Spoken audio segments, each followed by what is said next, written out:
Dr. Sarah Kim was a brilliant scientist who had dedicated her life to finding a cure for cancer. She had spent years researching and experimenting, pouring her heart and soul into her work. But despite her best efforts, her experiments kept failing. Time and time again, her cells wouldn't grow, or her results would come back inconclusive. She was frustrated and discouraged, wondering if she was wasting her time. One day, she was talking with a colleague who had also struggled with his experiments. He told her that he had learned more from his failures than from his successes.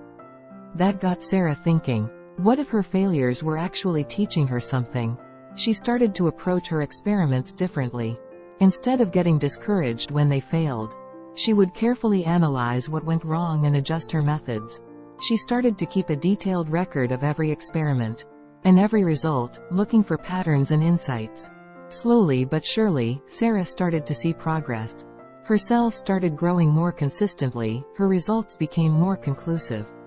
She was learning from her failures and making progress towards her goal. Years later, Sarah finally made a breakthrough.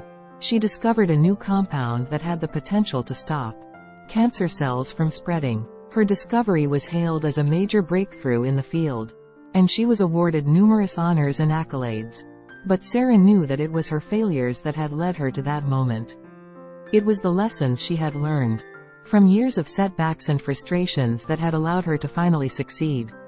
From that day on, Sarah approached every experiment with a new mindset. She saw failures not as setbacks, but as opportunities to learn and grow. And she knew that no matter how many times she failed, she would never give up on her goal of finding a cure for cancer.